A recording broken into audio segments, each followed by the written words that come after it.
Pandian store சீரியலில் இனி என்ன நடக்க போகுது அப்படின்னு தான் பார்க்க போகிறோம். பாண்டியனுக்கு ரொம்பவே தண்ணி தாகமாக இருக்குது. தங்கமேல் கொஞ்சம் தண்ணி கொண்டாமா அப்படிங்கிறாங்க. சரி மாமா அப்படின்னு சொல்லிட்டு போகிறாங்க. சரி மாமாவுக்கு முன்னூட்டியே தண்ணி கொடுப்போமே அப்படின்னு சொல்லிட்டு மீனா கோரி கொண்டு தண்ணியை கொடுக்குறாங்க. இப்போ கொடுக்கும்போது பாண்டியன் அந்த தண்ணியை வாங்காமல் ரொம்பவே யோசனை பண்ணிக்கிட்டு இருக்காங்க. அப்போ எல்லாருமே முழிக்கிறாங்க. தண்ணியை வாங்குவாங்களா வாங்க மாட்டாங்களா அப்படின்னு சொல்லிட்டு மீனாவுக்குமே ரொம்ப கஷ்டமாக இருக்குது. மாமாக்கிட்ட எப்படியாவது சமரசம் ஆகணும்னு நினைக்கிறோம். ஆனால் மாமா தண்ணி வாங்க மாட்டாங்களே அப்படின்னு சொல்லிட்டு பார்க்குறாங்க. பாண்டியன் கடைசி வரைக்கும் வாங்கலை. தங்கமயில் தண்ணி கோரி கொண்டு கொடுத்தோன்னா அதை வாங்கி குடிக்கிறாரு. உடனே மீனாவுக்கு ரொம்பவே ஒரு கஷ்டமாக போயிடுது. ஓரமாக வச்சிடுறாங்க. இந்த சூழ்நிலையில் கோமதி கேட்குறாங்க, ஏங்க மீனா தான் கொண்டு வந்தால தண்ணி வாங்க வேண்டியதானே அப்படிங்கிறாங்க. கோமதி, எனக்கு எதுவும் மறக்கலை. என்கிட்ட ஒரு பொய் சொல்லணும், நான்லாம் ஒரு ஆள் கிடையாது அப்படின்னு நினைக்கிறவங்ககிட்ட நான் எப்படி சகஜமாக பேச முடியும்? என்னால் அப்படி இருக்க முடியாது. என்கிட்ட பொய் சொல்கிறவங்க, என்கிட்ட மறைக்கிறவங்ககிட்ட நான் சகஜமாக இருக்கணும்னு அவசியம் இல்லை. தங்கமயில பாரு, ஒரு பொய் இது வரைக்கும் ஏதாவது ஒன்று சொல்லியிருக்கா? எனக்கு அவ்வளோ மரியாதை கொடுத்து நடக்குது. ஆனால் மரியாதை கொடுக்க பிள்ளைன்னா எப்படி இருக்கணும் அப்படின்னு தங்கமயில பார்த்து தான் தெரிஞ்சுக்கணும். அந்தளவுக்கு பர்ஃபெக்டாக இருக்குது. ஏதாவது ஒரு பொய் சொல்லியிருக்கா அப்படிங்குது. இதை கேட்டோன்னே மீனாவுக்கு ரொம்பவே கடுப்பாகுது. நான் சாதாரணமாக ஒரு பொய் சொன்னேன், ஆனால் இதை பெருசாக நினைக்கிறாங்க அப்படின்னு சொல்லிட்டு புலம்பிகிட்டு இருக்காங்க. அப்போ கோமதி கேட்குறாங்க, என்ன முணுமுணுத்துட்டு இருக்கு அப்படிங்கிறாங்க. ஏன் முணுமுணுக்கணும்? ஏன் முணுமுணுக்கணும்? நானே சொல்கிறேன், தங்கமயில் அக்கா எதையுமே வைக்கலை அப்படின்னு சொல்கிறீங்க. இந்த மீனா ராஜி டியூஷன் எடுக்கிறதுக்கு சப்போர்ட்டாக இருந்துட்டா அப்படின்னு சொல்லி உங்களுக்கு வருத்தம். சரிதான், உங்கள் வருத்தம் சரிதான். ஆனால் எல்லார்ட்டையும் எதையும் மறைக்கத்தானே செய்கிறாங்க அப்படிங்கிறாங்க. யார்கிட்ட மறைக்க அப்படிங்க? யார் மறைக்கலை? இப்போ தங்கமயில் அக்கா சிறந்த மருமகா, மற்றவங்களாம் சிறந்த மருமக இல்லை. ஏன்னா நீங்கள் அவங்கள கல்யாணம் நீங்களாக பார்த்து கேட்ட பொண்ணு கட்டி வச்சுருக்கீங்க, அப்படி தானே? நான் ஓடி வந்தவா, ராஜி ஓடி வந்தவா, அதனால் எங்களுக்கு இந்த வீட்டில் மரியாதை இல்லை அப்படிங்கிறாங்க. ஏம்மா அப்படிலாம் கிடையாது, அந்த பிள்ளை என்கிட்ட ஒரு பொய்யும் சொல்லலை, அதனால் எனக்கு அந்த பிள்ளை மேலே ஒரு மரியாதை இருக்குது. நீங்கள் கோச்சிங் கிளாஸ் போகிறேன்னு சொல்லிட்டு நீங்கள் வீடு வீடாக டியூஷன் எடுத்துகிட்டு இருக்கீங்க, அதுக்கு சப்போர்ட் பண்ணுறீங்க நீங்கள். இந்த வீட்டை நீ தவறாக வழி நடத்துகிற அப்படிங்கிறாங்க. ஆமாம், வாய்க்கு வந்ததெல்லாம் பேசாதங்க, எல்லோரும் சின்ன சின்ன பொய் அவசியத்துக்கு சொல்ல தான் செய்கிறாங்க அப்படிங்கிறாங்க. யாருமே சொல்லலை மீனா, இந்த வீட்டில் நீ வருது வரைக்கும் எந்த பொய்யுமே கிடையாது அப்படிங்கிறாங்க. ரொம்ப சூப்பராக இருக்குது மாமா, ரொம்ப சூப்பராக இருக்குது. ஏன்னா நீங்கள் கூட ஒரு பொய் சொல்லியிருக்க தான் செய்கிறீங்க. ஏன் தங்கமயில் அக்காவும் பெரிய பொய் தான் சொல்லியிருக்காங்க, ஏன் மறைச்சிருக்க தான் செய்தாங்க அப்படிங்கிறாங்க. இதை கேட்ட தங்கமயில் திருதுன்னு முழிக்காங்க. ஆகா, இந்த நகை விஷயத்த மீனா கண்டுபிடிச்சிட்டாளா, நம்ம பதறணுமே அதை பார்த்துட்டு கண்டுபிடிச்சிட்டாளா அப்படின்னு சொல்லிட்டு முழிக்காங்க. தங்கமயில் அப்படி என்ன தப்பு செஞ்சுருக்கா அப்படிங்கிறாங்க. என்ன மாமா தப்பு செய்யலை, ஆனால் அவங்க செஞ்சது தெரியலை, அதனால் நீங்கள் அவங்கள சிறந்தவங்களா சொல்கிறீங்க, அவங்ககிட்ட தண்ணி வாங்கி குடிக்கிறீங்க. தண்ணி கூட வாங்கி குடிக்காத அளவுக்கு நான் ரொம்ப பாவி ஆகிட்டோமாமா அப்படிங்கிறாங்க. உடனே ஜீவா சொல்கிறாங்க, கொஞ்சம் அமைதியாக இரு அப்படிங்கிறாங்க. இல்லை நான்லாம் அமைதியாக இருக்க முடியாது அப்படிங்கிறாங்க. என்னடி உனக்கு வேணும் அப்படிங்கிறாங்க செந்தில் மீனாவை பார்த்து. இங்கே பாருங்கள், உங்களுக்கும் எனக்கும் சேர்த்து தான் பேசிகிட்டு இருக்கேன். நீங்கள் சென்னைக்கு போகையில் உங்கள் அப்பா எவ்வளோ ஃபோன் பண்ணாங்க? இது தங்கமயில் சொல்கிறாங்க, என் வீட்டுக்கார் சென்னையில் இருக்கையில் அவங்க கடையில் சம்மந்தமான வேலையை நிறைய ஃபோனில் பேசினாங்க வச்சாங்கன்னு சொல்கிறாங்க. என் கடையில் வேறு ஆள் பார்க்க ஆள் இல்லையா, உன்னை தான் டிஸ்டர்ப் பண்ணணுமான்னு உங்கள் அப்பா கேட்காரு. நீங்கள் சென்னைக்கு போகும்போது எவ்வளோ இடத்துக்கு அனுப்புனார், எவ்வளோ வேலையை சொன்னார் உங்கள் அப்பா. நம்ம 2 நாள் சந்தோஷமாக இருந்தோம் இல்லையே. என் ட்ரைனிங் ஒரு நாளில் முடிஞ்சு, ஒரு நாள் ஃபுல்லுமே நீங்கள் தானே வேலைக்கு கிளஞ்சிங்க. ஊருக்கு போக அந்த நேரத்தில் அரை மணி நேரத்துக்கு முன்னாடி வந்தீங்க. இது என்ன நடந்துச்சு? அதுக்கு பீச்சில் போய் ஒரு 1/2 hour நின்றதுக்கு உங்கள் அப்பா நான் ஃபோன் அடிக்கிறேன், செல்லு சுவிட்ச் ஆஃப்னு வருதுன்னு சொல்லிட்டு அது ஒரு கதையாக சொன்னாங்க. ஆனால் உங்கள் அண்ணனுக்கு ஒரு நியாயம், உங்கள் அண்ணிக்கு ஒரு நியாயம் அப்படிங்கிறாங்க. நல்லா இருப்ப மீனா, சும்மரு அப்படிங்கிறாங்க. டேய் சொல்லட்டும்டா, அவன் மனசுல சொல்லட்டும் அப்படிங்கிறாங்க. சொல்ல தான் போகிறோமாம்மா. ஏன் சென்னையில் இவங்க 26,000 ரூபாய்க்கு ரூம் கட்டி தங்கியிருந்தாங்களா, அந்த உண்மையை உங்கள்கிட்ட சொல்லிட்டாங்களா உங்கள் மருமக? இல்லை உங்கள் பையன் சரவணன் சொல்லிட்டாங்களா? சரவணமாக என்னை மன்னிச்சுக்கோங்க, உங்கள் அப்பா நான் பொய் சொல்லிட்டேன், நான் ராஜிக்கு டியூஷன் எடுக்கிறதுக்கு உடந்தையாக இருந்துட்டேன் அப்படி இப்படின்னு சொல்லி பேசுகிறாங்க. என்கிட்ட தண்ணி கூட வாங்கி குடிக்க மாட்டேங்காங்க. எப்பேற்பட்டவங்க தண்ணி கொடுத்தாலும் யாரும் வாங்கி குடிப்பாங்க. என்னோடய வீட்டுக்காரோட அப்பா எங்கள் அப்பா மாதிரி உரிமையில நான் தண்ணி கொண்டு கொடுக்கேன், அதை கூட மாமா வாங்க மாட்டுறாங்க. அப்போது நான் சொல்ல வேண்டிய சொல்லித்தானே ஆகணும். 26,000 ரூபாய்க்கு ரூம் எடுத்து தங்குறாங்க. எங்களுக்கு நீங்கள் என்ன ரூம் எடுத்து கொடுத்தீங்க? கவர்மெண்ட்லேருந்து அவங்களா ஒரு ரூம் புக் பண்ணி கொடுத்தாங்க. சென்னைக்கு போகிறதுக்கு 1000 ரூபா கொடுக்குறீங்க அப்படிங்கிறாங்க. ஏமா மீனா, ஒரு நுப்பாட்டு 26,000 ரூபாய்க்கு எப்படி அவங்களுக்கு ரூம் புக் பண்ணுவாங்க? 5,000 ரூபாய்க்கு தான் மைல் இங்கேருந்தே ஆன்லைன்லேயே புக் பண்ணிட்டாலே விவரமா அப்படிங்கிறாங்க. ஆமாம், உங்கள் பக்கத்தில் தான் இருக்காங்க உங்கள் தங்கமான மருமக, செல்ல மருமக, உங்கள் மூத்த மருமக, உங்கள் சொல்ல கேட்டு மதிக்கிறவங்க, 2வது எந்த பொய்யுமே சொல்லாதவங்க, அவங்ககிட்ட கேளுங்க அப்படிங்கிறாங்க. உடனே மயில் அப்படியே கவுந்துட்டே நிற்கிறாங்க. மயில் என்னம்மாச்சு சொல்லுமா அப்படிங்கிறாங்க. உடனே சரவணாப்பா என்னடா நடந்துச்சு சொல்லுடா, மீனா எவ்வளோ பேசுகிறாடா சொல்லுடா அப்படிங்கிறாங்க. ஆமாப்பா, மீனா சொன்னது எல்லாமே உண்மை தான். அங்கே தங்க ரூம் வந்து 26,000 தான் அப்படிங்கிறாங்க. என்னது, ரூமில் தங்கிறதுக்கு 26,000மா அப்படிங்கிறாங்க. ஆமாப்பா அப்படிங்கிறாங்க. அப்போ 26,000 எப்படிடா கட்டினேன்? டேய், உன் மாமியார் வீட்டிலேருந்து வாங்கி கொடுத்தியாடா அப்படின்னு கேட்குறாங்க. உடனே மீனா சொல்கிறாங்க, ஆமாம்மா உண்மை வராது, கேளுங்க நல்லா கேளுங்க. நான் போய் சொல்கிறேன், ராஜி போய் சொல்கிறா, என்ன எங்கேயும் இப்போ எங்கே போகிறோன்னு சொல்லிட்டு அங்கே போகிறோம் அப்படின்னு சொல்கிறீங்க. ரைட்டு, இதை கேட்டு தெரிஞ்சுக்கோங்க அப்படிங்கிறாங்க. உடனே கொஞ்சம் அமைதியாக இரு மீனா அப்படிங்கிற. அத்தை, உண்மை தெரியணுங்கிறதுக்காக நான் சொல்கிறேன். எல்லோரும் போய் சொல்ல தான் செய்கிறாங்க. நான் வந்து பெருசாக பண்ணிட்டேன், ராஜி பெருசாக பண்ணிட்டேன்னு சொல்லி எல்லோரும் பேசாமல் முறையை முன்னும் தூக்கிட்டு இருக்கீங்க. எங்களுக்கு தான் கஷ்டமாக இருக்குது. தண்ணியை கொடுக்குறேன், ஒரு தவப்பன் ஸ்தானத்தில் இருக்கவர் வாங்க மாட்டேக்காருன்னா அப்போ எனக்கு எவ்வளோ வலிக்கும் மனசு. அதனால தான் சொல்கிறேன், கேட்டு தெரிஞ்சுக்கிட சொல்லுங்கள் அப்படிங்கிறாங்க. டேய் எல்லாம் உண்மையா அப்படின்னு கேட்குறாங்க. ஆமாப்பா உண்மை தான், 26,000 கட்டி தான்ப்பா அந்த ரூமில் இருந்தேன் அப்படிங்கிறாங்க. இதை ஏன்டா என்கிட்ட சொல்லலை அப்படிங்கிறாங்க. உடனே சரணங்க வந்துட்டுருக்காங்க. சரி ரைட்டு, இந்த பணம் எப்படி வந்துச்சு அப்படிங்கிறாங்க. இங்கே கதிர் செந்தில் பழனி திருதுன்னு முழிக்காங்க. ஆகா, மீனா பந்தை உருட்டி விட்டால நம்மகிட்டலாம் வரும் அப்படின்னு சொல்லிட்டு முழிக்காங்க. உடனே கதிர் சொல்கிறார், நான் தான் என்னென்ன கொடுத்தேன் அப்படிங்கிறாங்க. ஓண்டையாடா காசு, வீட்டுக்கு பணம் அதிகமாக கொடுக்கன்னு சொல்லிட்டு அதுக்கே நீ ஓடிக்கிட்டு ஜாடிக்கிட்டு இருக்க, இவ்வளோ பணம் எப்படி வந்துச்சு அப்படிங்கிறாங்க. உடனே பழனி சொல்கிறாரு, மச்சான் அப்படிங்கிற. என்ன நீ கொடுத்தியா, கடையிலேருந்து எடுத்து கொடுத்தியா? மச்சான் நானாக கொடுக்கல மச்சான் அப்படி. நீ கொடுக்கல, அமைதியாரு. பணம் எப்படி கொடுத்த? டேய் சரவணா, நீ தான் உண்மையை சொல்லிட்டா. நீங்கள் அப்போ எல்லாருமே என்கிட்ட பொய் தான் சொல்லுவீங்களா, அப்போ எதுவுமே உண்மையை சொல்ல மாட்டீங்களா அப்படிங்கிறாங்க. இதை கேட்ட சரவணா அப்படி கவனிச்சுட்டு இருக்கான். டேய் சரவணா, உன்னை தலையில் தூக்கி வச்சு ஆடனடா, நீனே என்கிட்ட பொய் தான் சொல்லியிருக்கேன். மயில், மாமாட்ட எந்த விஷயத்தையும் மறைக்கக்கூடாது வைக்கக்கூடாதுன்னு சொல்லுவேன். 26,000 கட்டி ரூமில் தங்கியிருக்கீங்க, அதான் என்கிட்ட ஒரு வார்த்தை சொல்லலை. இந்த பணம் வந்து எப்படி வந்துச்சு அதை வச்சு நீ ஒரு வார்த்தை சொல்லலையே. குரூப்பில் ஒவ்வொரு மெசேஜ் போட்டுக்கிட்டு இருக்கவா, இதை வந்து இப்படி பணம் வந்துச்சு இப்படி ஆகிட்டுன்னு நீ சொல்லியிருக்கலாமே அப்படிங்கிறாங்க. இன்னைக்கு வந்து நிற்காங்க. அது எப்படி மாமா சொல்லுவாங்க, அவங்களுக்கு அவங்க கதை முடிஞ்சிட்டு அடுத்தவங்க எப்படி போனான்னு. இதே இது அவங்க இடத்துல நான் இருக்கோம்னா இப்படி இருக்க மாட்டேன் கண்டிப்பாக நல்ல நிலைமையில் தான் இருப்பேன். இப்போ தண்ணியை கொண்டு நான் கொடுக்க நீங்கள் குடிக்க மாட்டீங்க, ஆனால் அவங்க தந்தாங்க குடிச்சிட்டிங்க. ரைட்டு, உங்கள் தாகத்துக்கு யார்கிட்ட வாங்கி தண்ணி குடிக்கணுமோ குடிங்க, அதை பற்றி ஒன்றும் இல்லை. ஆனால் தண்ணி கூட வாங்காத அளவுக்கு நான் பாவி ஆகிட்டேனுங்கும் போது எனக்கு வைக்கலே சொல்லுங்க. இல்லைன்னா நான் இதை நான் சொல்லியிருக்கவே மாட்டேன். என் புருஷனோ என் கொழுந்தமாரோ யாருமே உங்கள்கிட்ட சொல்லியிருக்க மாட்டாங்க மாமா. எனக்கு வைக்கையில் தான் நான் சொல்லுவேன். தங்கம் இலக்கா வந்து ஏதோ ஒரு வகையில் பதறிக்கிட்டு இருக்காங்க. ஆனால் எதுக்கு தான் பதறிக்கிட்டு இருக்காங்களான்னு தெரியல. பேங்க்கு போய் நகை எடுத்துகிட்டு வந்ததுலேருந்தே அவங்க பதறிட்டு தான் இருக்காங்க. அவங்க நகையோடு தான் சுற்றிட்டு இருக்காங்க. அதில் என்ன மர்மம் இருக்குன்னு எனக்கு தெரியல அப்படிங்கிறாங்க. இதை கேட்டால் மயில் கிடுகிடுன்னு ஆறுதாங்க. ஆஹா, போகிற பக்கம் பார்த்தா நகையை வாங்கி செக் பண்ணிடுவாங்க போலையே அப்படின்னு சொல்லிட்டு உடனே பாண்டியன் சொல்கிறாங்க, அப்போ அந்த வீட்டில் எல்லாருமே என் மேலே மரியாதை இல்லாமல் தான் இருக்கீங்க, பேருக்கு தான் நடிக்கீங்க அப்படிங்கிறாங்க. உடனே கோமதி சொல்கிறாங்க, எங்கள் அப்படிலாம் கிடையாது, எல்லாருமே உங்கள் மேலே மரியாதை வச்சுருக்காங்க, ஏதோ ஒரு வகையில் போய் சொல்லணும் தான் சொல்கிறாங்க அப்படிங்கிறாங்க. உடனே மீனா சொல்கிறாங்க, மாமா அத்தியாவசியத்துக்கு சொல்ல வேண்டியதுக்கு எல்லாரும் சொல்கிறாங்க அப்படிங்கிறாங்க. ஏம்மா நம்ம போய் சொல்லணும், போய் சொல்ல வேண்டிய அவசியமே இல்லை, நேர்மையாக இருக்கிறவங்க யாருமே போய் சொல்ல வேண்டிய அவசியம் இல்லைம்மா அப்படிங்கிறாங்க பாண்டியன். ஏமாம்மா நேர்மையாக இருக்கிறவங்களுக்கு போய் சொல்ல அவசியம் இல்லைன்னு சொல்கிறீங்க? சரணமாவுக்கு பொண்ணு பார்க்கும்போது நீங்கள் சொன்ன போய் மறந்துட்டீங்களா? மாமா நான் சொல்லுறதுன்னு தப்பாக நினைக்காதீங்க. சரணமாமாவுக்கு கல்யாணம் வச்சு கொஞ்ச நாளில் ஒரு வாரத்தில் நான் பிஸ்னஸ் வேறு வச்சு கொடுத்துருந்தேன்னு சொல்லிட்டு தான் பொண்ணு பார்க்க ஆரம்பிச்சிங்க. ஏன் தங்கமணி வீட்லேயும் அப்படி தான் சொன்னீங்க, எனக்கு நல்ல ஞாபகம் இருக்குது. இப்போ வச்சு கொடுத்தீங்களா மாமா? எத்தனை வாரம் ஆகி போச்சு, கல்யாணம் முடிஞ்சு வச்சு கொடுத்துட்டிங்களா? அதுவும் போய் தானே. இப்படி ஒரு அத்தியாவசிய தேவைக்கு சொல்ல வேண்டியதுக்கு சொல்லியிருக்காங்க, இவ்வளோதான். இதே மாதிரி ராஜும் தன் புருஷனுக்கு ஹெல்ப் பண்ணணும்னு சொல்லிட்டு ஒரு பொய் சொல்லிவிட்டு அவள் ஹோம் டியூஷன் எடுக்க போகிறாள். என்ன, எனக்கு தெரிஞ்சவங்ககிட்ட அவங்கள கொண்டு விடுதேன் ராஜ்யை.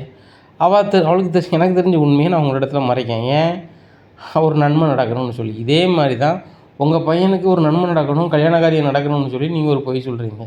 ஒரு நன்மைக்கு ஒரு நீங்கள் செஞ்சால் சரி, நாங்கள் செஞ்சால் தப்பாவாமா? இது மட்டும் என்ன நியாயம்? பொய் சொல்கிறவங்க ஆண் என்ன பெண் என்ன வேறுபாடு, மாமா மருமக என்ன வேறுபாடு சொல்லுங்கள்? எல்லோரும் அவங்க தேவைக்கு சொல்லியிருக்காங்க. ஏன் அவங்க ஜாலியாக இருக்கிறதுக்கு 26,000 கட்டுறாங்க. ஒரு பொய்யை உங்கள்கிட்ட அந்த பொய்யை உங்கள்கிட்ட சொல்லலை. இன்னும் அந்த 5,000 தான் அவங்க ரூமில் இருந்த மாதிரியே சமாளிக்கிறாங்க. ஏன் அதை வந்தோடனே சொல்லியிருக்க வேண்டியதானே, இப்படி ஆயிடுச்சு மாமா, நான் தெரியாமல் புக் பண்ணிட்டேன், 26,000 கட்டி தான் இருந்தேன், பணம் எங்ககிட்ட இல்லை, கதிர் தான் வந்து எப்படியோ ரெடி பண்ணி அனுப்பிவிட்ருக்காரு அப்படிங்கிறத சொல்ல வேண்டியதானே. அதை சொல்லலைல்ல. அவங்க யோக்கியங்க கேட்டிங்களா? நாங்கள் வந்து லவ் மேரேஜ் பண்ணவங்க அயோக்கியங்க. என்னத்தை சொல்ல, தலை விதி. பாராஜி போகலாம். என்ன, இந்த வீட்டில் நம்மளுக்கு சக மரியாதை கொடுக்க போகிறதில்ல. மாமியார் மருமகளும் நம்மளை வந்து மதிக்க போகிறதும் இல்லை, மருமகளாக மாமா மதிக்க போகிறது இல்லை. கெட்டின கணவரும் நம்ம மனைவி எந்த நிலைமைக்கு இப்படி ஆளானா அப்படிங்கிறத யோசிக்க போகிறதே இல்லை. அவங்களுக்கு எல்லாமே வந்து இந்த குடும்பத்துக்கு எதிராக இருந்துட்டோம், அவங்க அப்பாவை அவமானப்படுத்திட்டோம்னு நினைக்காங்க. மாமா அவமானப்பட்டதுலேயும் நம்மளுக்கு அவமானம் தான். அவர் எங்கள் தகப்பன் மாதிரி தானே, எங்கள் தகப்பன் இன்னொரு ஆள் ஏசினா எங்களுக்கு வலிக்கத்தானே செய்யும், வலிக்கத்தான் செய்யுது. வேறு அத்தியாவசிய தேவைக்கு இப்படி நடந்து போச்சு, இதுதான் உண்மை. என் ராஜி வந்து அவன் புருஷனுக்கு ஹெல்ப் பண்ண நினைக்கிறது என்ன தப்பு? என் கொழுந்தன் கஷ்டப்படக்கூடாது, என் தங்கச்சிக்கு கஷ்டப்படக்கூடாது, நான் ஹெல்ப் பண்ண தான் செஞ்சேன், ஹெல்ப் பண்ண தான் செய்வேன். இப்போ உங்களுக்கு அது தப்பாக தெரியுது, நான் பண்ணலை, அவ்வளோதான். ஆனால் வந்து இதை ஒரு குறையாக சொல்கிறவங்க, நீங்கள் செய்கிற சின்ன சின்ன பொய்யும் பொய் தான். ஏன்னா இப்போ பழனி சித்தப்பா வந்து கடையிலேருந்து சாப்பிட வராரு, வார வழியில் ஒரு ஆள்கிட்ட பேசிகிட்டு இருக்காரு. என்ன லேட்டு அப்படின்னா, டெலிவரி பண்ண போது வந்து கொஞ்சம் லேட் ஆகிடுச்சுன்னு சொல்லிட்டு வந்து வீட்டில் வந்து சாப்பிட்டு போகிறது இல்லையா, கடைக்கு போகிறது இல்லையா. இந்த மாதிரி சின்ன சின்ன லைட்டாக பொய்களை சொல்கிறது இயல்பு தான். அது நன்மை பிரிதொருவரை கஷ்டப்படுத்தக்கூடாது அப்படிங்கிறது தான். ஏன் அந்த நேரத்தில் இப்படி ராஜி போகிறான்னு நான் சொல்லியிருந்தா உங்கள் மனசு என்ன கஷ்டப்பட்டுருக்கும், அவன் மனசு என்ன கஷ்டப்பட்டுருக்கும், இவ்வளோ சங்கடப்பட்டுருக்கும். நினச்சி பாருங்கள். அவன் 1 மாதம் கூட டியூஷன் எடுத்து அந்த சம்பளத்தை வாங்கி அவன் புருஷனுக்கு ஹெல்ப்ஃபுல்லாகவும் இல்லை, இருக்கு, நீங்கள் விடலை. இதான் உண்மை. நீங்கள் சொல்கிறத பார்க்கும்போது எனக்கே ரொம்ப கஷ்டமாக இருக்குது அப்படின்னு சொல்லிட்டு மீனா வாராஜி அப்படின்ட்டு போயிடுறாங்க. உடனே பாண்டியன் சொல்கிறாங்க, என்ன தான் நடக்குது கோமதி இந்த வீட்டில், என்னெல்லாம் தான் பொய் சொல்லி வச்சுருக்கீங்க அப்படிங்கிறாங்க. ஏங்க அந்த கதையை விடுங்க, 26,000 கட்டியிருக்காங்க, கதிர் எப்படியோ ரெடி பண்ணி அனுப்பிட்டான் அப்படிங்க. அதே எப்படி கோமதி அவனால் அனுப்ப முடியும், அந்த பணம் எப்படி போச்சு எது போச்சுன்னு தெரியணும் அப்படிங்கிறாங்க. உடனே என் ஃப்ரெண்ட்டை கடை வாங்கினே நான் கொடுத்துருவேன், ஒன்றும் பிரச்சனை இல்லை அப்படிங்கிறாங்க. யாருக்கிட்டையும் என் பிள்ளை கனிமனு பணத்தை கொடுக்க வேண்டாம், கடனாக இருக்க வேண்டாம், என் பிள்ளை போனதுக்கு நான் தானே கொடுக்கணும். கோமதி அந்த பணத்தை கதிர்கிட்ட கொடுத்து அந்த கடன் அடைய சொல்லு அப்படின்னு சொல்லிட்டு எழுந்திரிச்சி போயிடுறாரு. எப்போ பிரச்சனை முடிஞ்சுது அப்படிங்கிற பழனி. இனிமேல் தான் பிரச்சனை இருக்குது அப்படிங்கிற செந்தில். ஏம்டா அப்படிங்கிறாங்க. இவ்வளோ வேலை நடந்திருக்கு, நம்ம 2 பேரும் எந்த இதையுமே சொல்லலைன்னு சொல்லிட்டு கடையில் வச்சு நம்மளை தாளிக்க போகிறாரு அப்படிங்கிறாங்க. ஐயோ இது வேறையா அப்படின்னு சொல்கிறாங்க. ஆமாம், மற்றவங்களாம் தப்பிச்சிடுவாங்கம்மா, நம்ம கடையிலே நிற்கணும், இவ்வளோ நடந்திருக்கே நம்மகிட்ட சொல்லலேன்னு கேட்பார். என்ன செய்கிறது, மீனாக பார்த்த பார்வை இப்படி ஆகிட்டு பற்றிலாமா அப்படிங்கிறாங்க. சரி என்ன செய்ய, நீனும் அவட்ட பேசியிருக்கலாம், அவள் வந்து ஹெல்ப் பண்ணது உனக்கு என்ன கதைக்குன்னு உனக்கே தெரியும். உங்கள் அப்பா கோபப்படுறாருன்னா சரி ரைட்டு, அவர் பெரிய ஆள், நீ அவள் புருஷனா, அவளுக்கு நீ ஹெல்ப்ஃபுல்லாக இருந்திருக்கணும் மாப்பிள்ள அப்படிங்கிறாங்க. அவன் செய்கிறது. இப்போ அவள் இங்கேயும் கோவப்பட்டா அப்போ அவங்க கஷ்டத்தில் போகிறாரு, அவளும் கஷ்டத்தில், யார் பக்கம் போகிறதுன்னு எனக்கு ஒன்றும் தெரில. அவங்க பேசாமல் கடைக்கு போகணுன்னு சொல்லிட்டு கடைக்கு போகிறாங்க. அங்கே போனோன்னா பாண்டியன் உம்முன்னு இருக்காங்க.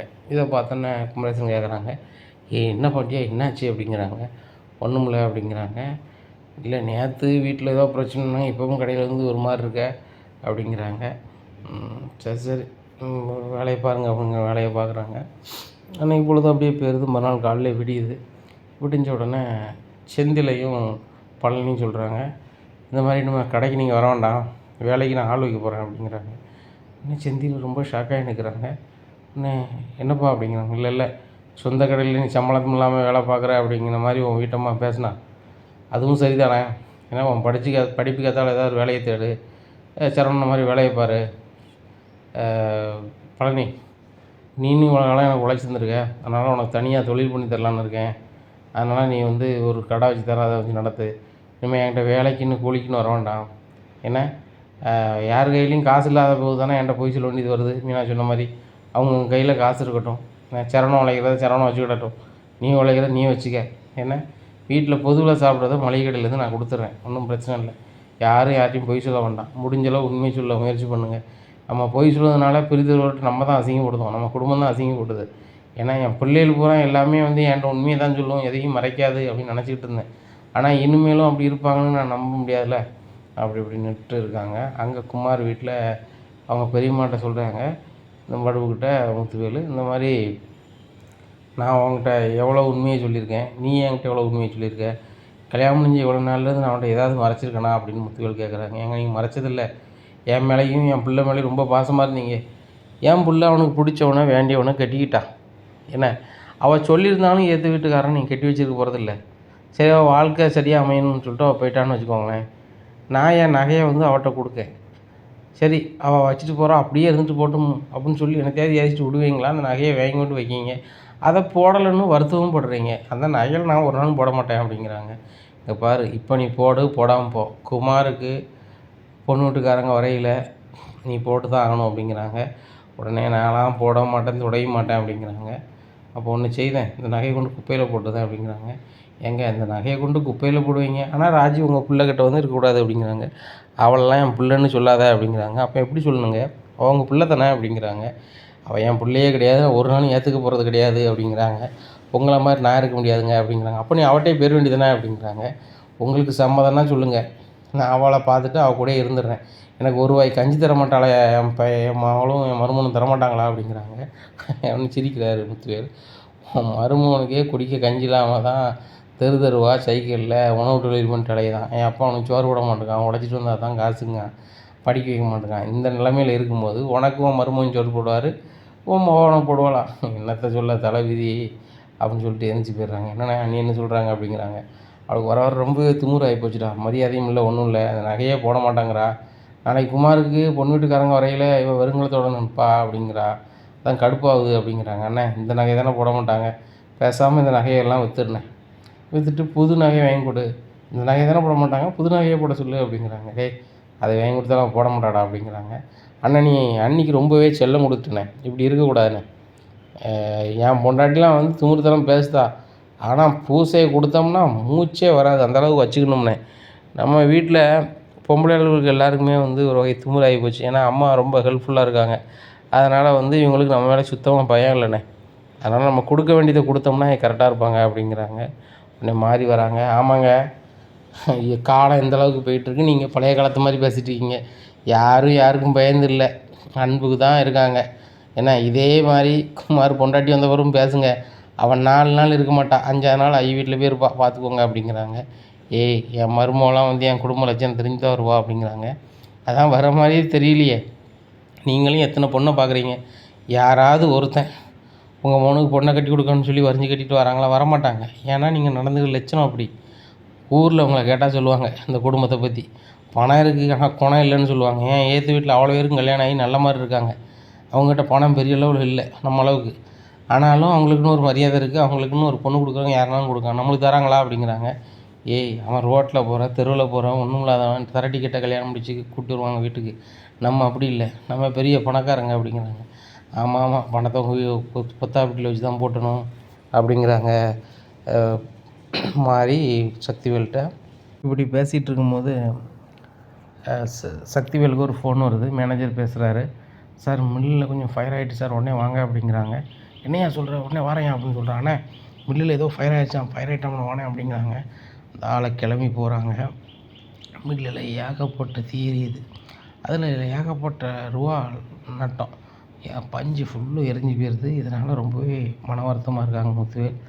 அண்ணா இப்படி ஆயிடுச்சுண்ணா அப்படிங்கிறாங்க. உடனே மேனேஜர் சொல்கிறாரு, சார் கிட்டத்தட்ட நம்மளுக்கு வந்து ஒரு 2 கோடி ரூபாய்க்கு மேலே நட்டம் இருக்கும் அப்படிங்கிறாங்க. டேய் உன்னைய மேனேஜராக வச்சு எங்களுக்கு தான்டா நட்டம், நீனா மனுஷனடா, ஒழுங்காக பார்த்துட்டு கொண்டாமடா அப்படி இப்படிங்கிறாங்க. சார் இது வந்து என்ன பிரச்சனைனே தெரில, என்கொயரி பண்ணால் தான் தெரியும், என்கொயரி பண்ணிகிட்ருக்காங்க அப்படி இப்படிங்கிறாங்க. உடனே போலீஸ் இவங்ககிட்ட கையெழுத்து வாங்குறாங்க. இவ்வளோ இதாக இருக்குது அப்படின்னு சொல்லிட்டு, தம்பி இன்சூரன்ஸ்லாம் போட்டிருக்கல அப்படிங்கிறாங்க. அண்ணா ரினியூல் பண்ணாமல் விட்டேன் அப்படிங்க. என்னடா அப்படி பண்ணி வச்சுருக்க, 2 கோடி ரூபா நமக்கு நட்டம் நடா அப்படிங்கிறாங்க. ஆமாண்ணே அண்ணே வேஸ்ட்டாக பண்ணணும்னு நினச்சானே இப்படி ஆகும்னு நினைக்கல அப்படிங்கிறாங்க.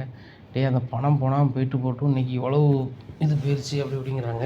வேறு எதுவும் உயிர் சேதம் இருக்கா அப்படி இப்படின்னு கேட்குறாங்க. அதெல்லாம் ஒன்றும் இல்லை, பொருள் தான் போயிடுச்சு அப்படிங்கிறாங்க. அவ்வளோ பேரும் கவனமாக தான் இருக்கானுங்க, நான் நம்ம பொருளை தான் வம்பாயிட்டானுங்க அப்படி இப்படின்னுட்டு இருக்காங்க. உடனே முத்துவேல் சொல்லிட்டாரு, இனிமேல் பிஸ்னஸ் வந்து ஓம் பொறுப்பில் விட்டால் சரி வராது சக்திவேல் அப்படிங்கிறாங்க. ஏம்ண்ணே இவ்வளோ நாள் நான் தானே பொறுப்பில் இருக்கேன், நீங்கள் மேனேஜ்மெண்ட்டு தானே பண்ணுறீங்க அப்படிங்கிறாங்க. இவ்வளோ நாளும் ஓம் பொறுப்பில் தான் விட்டேன், அண்ணன் தம்பி பார்த்துக்கூடாதுன்னு தான் நினச்சேன். ஆனால் இன்சூரன்ஸ் பண்ணாமல் எவனா இருப்பானா? இவ்வளோ பெரிய பிஸ்னஸ் பண்ணுறோம், ஏதாவது ஒரு மேடு போடலாம்னா என்ன செய்ய முடியும்? இன்றைக்கி பாரு 2 கோடி ரூபா நட்டமாகி போச்சு அப்படிங்கிறாங்க. அண்ணே 2 கோடி ரூபா நம்மளுக்கு மேட்ரு கிடையாது அப்படிங்கிறாங்க. 2 கோடி ரூபா நம்மளுக்கு மேட்ரு கிடையாது, அந்த கொஞ்சம் நகையை வாங்கணும்னு சொன்னேன், வாங்கிட்டோம்ல அப்படிங்கிறாங்க. அண்ணே அந்த நகை வந்து ஒன்றும் பெறாது, கெஞ்சி போனால் அது ஒரு 20 லட்ச ரூபா இருக்கும் அந்த நகை. அந்த 20 லட்ச ரூபா நகை எதுக்கு வாங்குகிறோம்?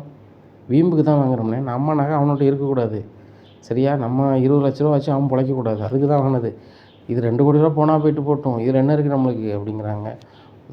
2 கோடி ரூபா பெரிய மேட்டர் இல்லைடா, இப்படியே போய்ட்டு இருந்தால் சரி வராது, எந்த தொழிலாக இருந்தாலும் ரொம்ப சின்சியராக இருக்கணும், இன்சூரன்ஸ் வந்து எல்லாத்துலேயுமே பண்ணிடு, அப்போ ஒரு மேடு போடலாம்னா அதில் தான் பண்ண முடியும் அப்படிங்கிறாங்க. சரி இனிமேல் நான் தெளிவாக இருப்போம்னே அப்படிங்கிறாங்க. இப்போ நம்ம 2 கோடி ரூபாய்க்கு இப்போ முதலீடு பண்ணணுமே, அப்போ 4 கோடி ரூபா நம்மளுக்கு நட்டம்ல அப்படிங்கிறாங்க. மேனேஜரை மாற்றிடுவோம்ண்ணே அப்படிங்கிறாங்க. சார் என்னை மாற்றிடாதங்க அப்படிங்க, உன்னால தான்டா நட்டம், எங்கள் அண்ணாட்டெலாம் ஏச்சி ஒரு நாள் தான் வாங்கிட்டு இருக்கேன், இது சரி வராது அப்படின்னு சொல்கிறாங்க.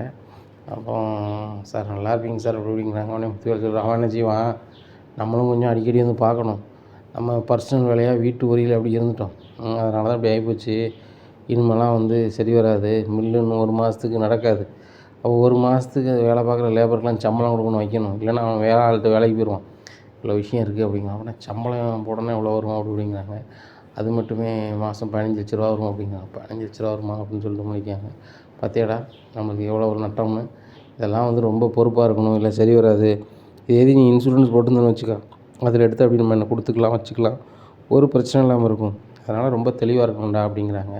நான் என்னென்ன செய்ய முடியும், குமாருக்கு பொண்ணு கிடைக்க மாட்டேங்குன்னு சொல்லிட்டு அலையிறேன், அதுபோக நம்ம வீட்டு பொம்பளையாக இருக்கு நம்மளை அசிங்கப்படுத்திட்டே கிடக்காங்க, இதே சிந்தனையாக ஓடிட்டு இருக்கணுன்னா தொழிலே பார்க்க முடியல அப்படிங்கிறாங்க. இன்னும் பாரு ஏற்று வீட்டுக்காரனே நம்ம இது பண்ணோம்டா, அவன் என்னவும் பண்ணிட்டு போகிறான் ஏதும் பண்ணிட்டு போகிறான் அப்படி இப்படிங்கிறாங்க. இந்த சூழ்நிலையில் போலீஸ் வராங்க. சார் உங்கள் மில்லுக்கு வெளியே ஒரு சிசிடிவி இருக்குது, அதில் 2 பேர் சம்மந்தம் இல்லாமல் வராங்க வண்டியில், அது என்னென்னு பார்க்கலாமா அப்படிங்கிறாங்க. உடனே காமிங்க அப்படிங்கிற அதை பார்க்குறாங்க. பார்க்கும்போது பாண்டியனும் செந்திலும் பைக்கில் போன வீடியோ இருக்குது. இவங்க எதுக்கு நம்ம மில்லு பக்கத்தில் வந்திருக்காங்க அப்படின்னு சொல்லிட்டு பார்க்குறாங்க. அவங்க 2 பேருமே வந்து உணவு டெலிவரி பண்ண போன கதிர்கிட்ட ஒரு வாட்டி பேசிக்கல, டீ கடையில் பேசிகிட்டு இருந்தாங்களே, அப்போ வந்து அந்த வழியாக போகிறாங்க. செந்தில்கிட்ட இவன் நம்ம கதிர்கிட்ட பேசிட்டு அப்படியே போகிற ஒரு டெலிவரி பண்ண வேண்டி இருக்குது மளிகை கடை, அதையும் டெலிவரி பண்ணிட்டு அப்படியே போகிறாங்க, மில்லு வரமாக போகிறாங்க. அப்போது இவங்க மேலே எனக்கு டவுட்டாக இருக்குது அப்படிங்கிறார் சக்திவேல். அப்போ முத்துவேல் சொல்கிறாரு, டேய் தம்பி தெரிஞ்சால் சொல்லு அப்படிங்க. இல்லைண்ணே இவன் மேலே தான் டவுட்டாக இருக்குது, இவனை வீட்டில் இருந்து நகையை நம்ம வாங்கணும்ல, அந்த கடுப்பில் தானே மில்லை ஏதோ கொளுத்திட்டானுங்க, இவனை தானே பண்ணியிருக்கணும், அந்த பாண்டியன் கண்டிப்பாக பண்ணியிருப்பாம்னே, நம்ம நகையை வந்து அவனை திருடி வச்சுருந்தானோ, இதை நம்ம தெரிஞ்சோன்னே இது பண்ணிட்டோம் அப்படிங்கும்போது போலீஸ் என்ன சார் நடக்குது அப்படிங்கிறாங்க.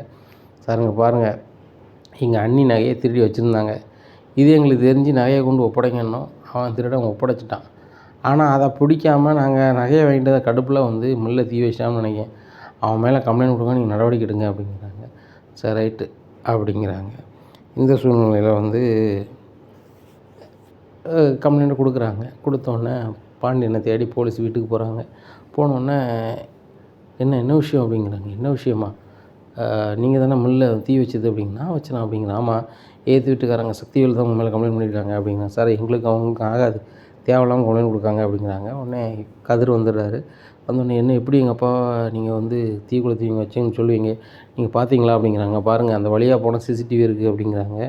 உடனே மீனா வராங்க. சார் வணக்கம், நானும் ஒரு கவர்மெண்ட் எம்ப்ளாயி தான், அந்த வழியாக போனாக்காண்டி எல்லாரையுமே அரெஸ்ட் பண்ணிடுவீங்களா சார் கம்ப்ளைண்ட் கொடுத்தா, நீங்கள் விசாரித்து பாருங்கள், எங்கள் மாமா தான் கொளுத்திருக்காருன்னு சொல்லி உங்களுக்கு வீடியோவோ ஆதாரமோ எதாக இருந்தால் சொல்லுங்கள், நாங்கள் என்ன கட்டுப்படணுமோ கட்டுப்படுவோம், நீங்கள் என்ன சட்டப்படி என்ன நடவடிக்கை எடுப்பீங்களோ பார்த்துக்குறோம், ஜாமீன் கூட போட்டுக்கிறோம் அப்படிங்கிறாங்க. உடனே போலீஸ் வந்து என்ன பதிலும் சொல்ல முடியாமல் திருன்னு முடிச்சுட்டு கிளம்பி போகிறாங்க. உடனே சக்திவேல் கேட்குறாரு, என்ன அரெஸ்ட் பண்ணலேன்னும் அப்படின்னு கேட்குறாங்க. சார் ஆதாரம் கேட்குறாங்க, அந்த மில்லை கொளுத்துன மாதிரி வீடியோவோ ஆடியோவோ கொண்டு வாங்க, மறுபடியும் நீங்கள் ரிமாண்ட் பண்ணுங்கள், என்ன வேணாலும் பண்ணுங்கள், நாங்கள் பார்த்துக்குறோன்னு சொல்கிறாங்க. ஆனால் வந்து அந்த வழியாக போனது தான் இருக்குது, நீங்கள் டவுட்டுங்கிறீங்க, வேறு ஏதாவது ஆதாரம் கிடைச்சா சொல்லுங்கள், அவங்களுக்கு ரிமாண்ட் பண்ணலாம் அப்படிங்கிறாங்க. இங்கே ஆதாரம் ஒன்றுமே கிடைக்காத அப்படின்னு சொல்லிட்டு முடிச்சுக்கிட்டு இருக்காங்க. அப்போ முத்துவேல் கேட்குறாரு, டேய் நம்மளுக்கு அவங்களுக்கும் ஆகாதுங்கிறதுனால சொல்லிட்டே அப்படிங்க. அண்ணே அவன் தானே பண்ணியிருக்கணும், சம்மந்தப்பட்ட நாளுக்கு அங்கே ஏமனே அவன் போகணும், நம்மளுக்கு இங்கே நகையை தந்திருக்கானுங்க, அங்கே அவன் அங்கே போயிருக்கான், அப்போ எல்லாம் கணக்கு பண்ணி பார்க்கும்போது சரியாக தானே இருக்கும் அப்படி இப்படிங்கிறாங்க. டேய் நகையை வந்து நம்ம பிரச்சனை பண்ண அன்றைக்கி தான் அங்கே போயிருக்கான் அப்படிங்கிற. ஆமாண்ணே இந்த நகையை எப்படியும் கொடுக்கணும்னு சொல்லிட்டான், அந்த வீம்பில் அவன் பண்ணியிருக்க வாய்ப்பு இருக்கலாண்ணே அப்படிங்க. வாய்ப்பு இருக்க தான் செய்யுது, ஆனால் அதுக்கு நம்ம வீடியோவையோ ஆடியோவோ இல்லையே அப்படிங்கிறாங்க.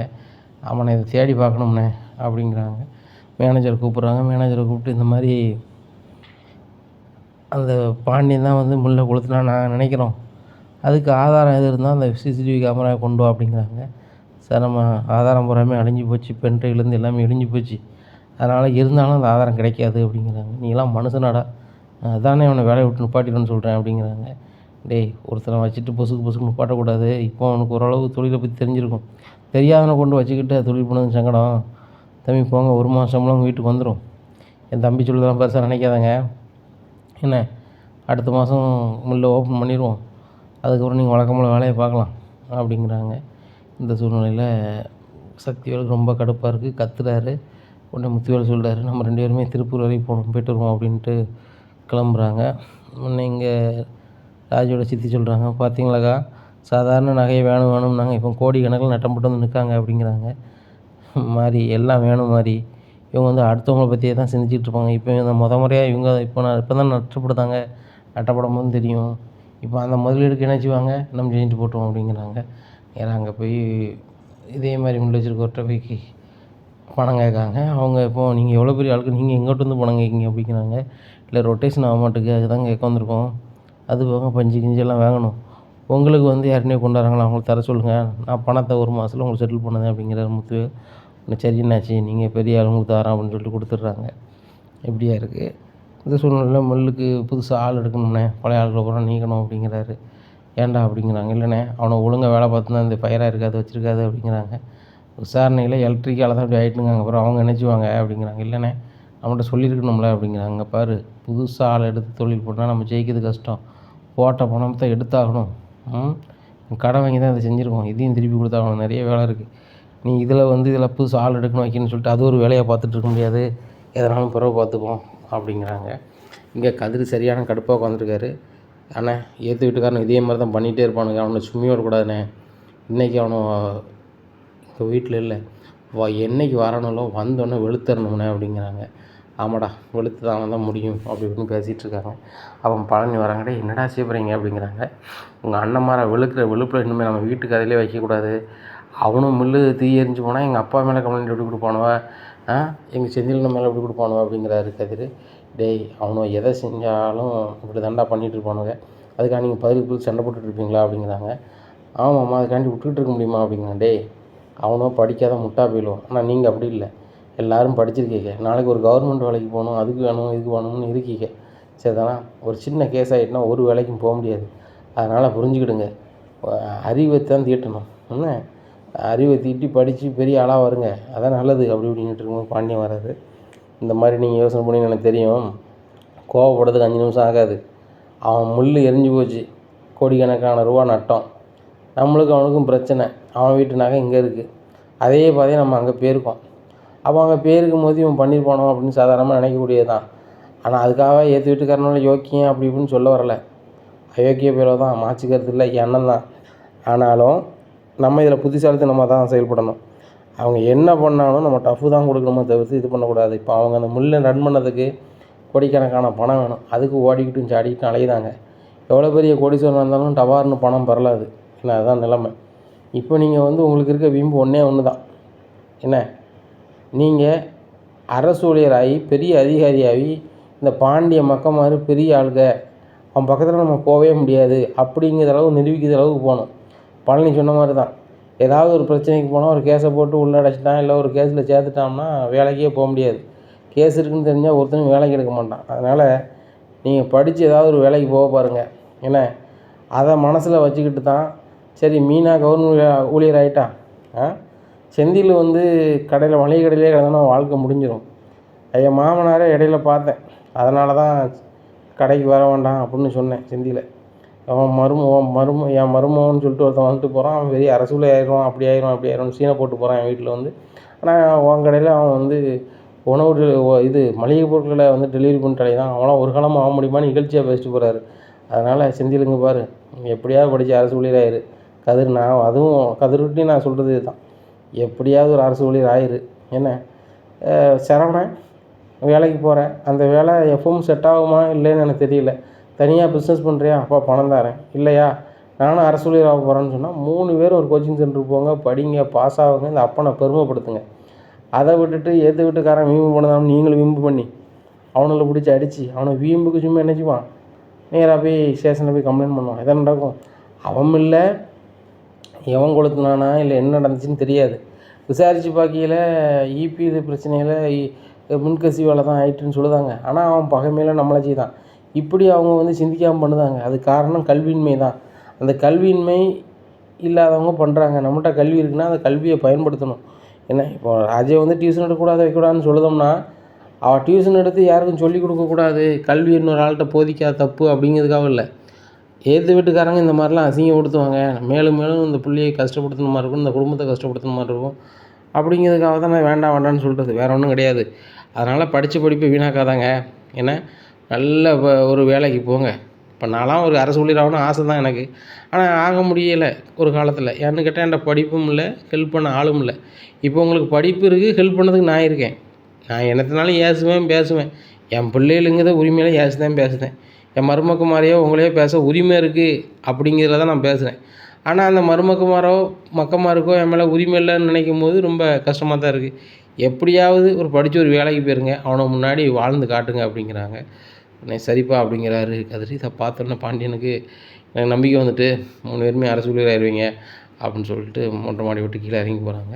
என்னடா கதிர் உங்கள் அப்பாட்ட பொசுக்குன்னு நான் அரசு ஊழியர் ஆயிடுவேன்னு சொல்கிறேன் அப்படிங்கிறாங்க. ஆமாம்மா எங்கள் அப்பா இவ்வளோ சொல்கிறாரு, நான் அதுக்காண்டி பதில் சொல்லாமல் இருக்க முடியுமா அப்படிங்கிறாங்க. சரிதான்டா சரிதான் அப்படிங்கிறாரு பழனி. இந்த சூழ்நிலையில் கோமதிக்கு ஒரு ஃபோன் வருது. இந்த மாதிரி தங்கமயிலோட அம்மாவுக்கு உடம்பு சரியில்லை அப்படின்னு சொல்லிட்டு. உடனே ஏங்க தங்கமயிலோட அம்மாவுக்கு உடம்பு சரியில்லையா அப்படிங்கிறாங்க. டேய் சரவணா கீழே வாடா அப்படின்ட்டு கத்துறாப்புல. சரவணா போகிறாப்புல. தங்கமயிலோட அம்மாவுக்கு உடம்பு சரியில்லையா, ஹாஸ்பிட்டலில் இருக்காங்களா, உடனே 2 பேருமே பார்த்துட்டு வாங்க அப்படிங்கிறாங்க. உடனே நேராகிட்டப்பா அப்படிங்கிறாங்க.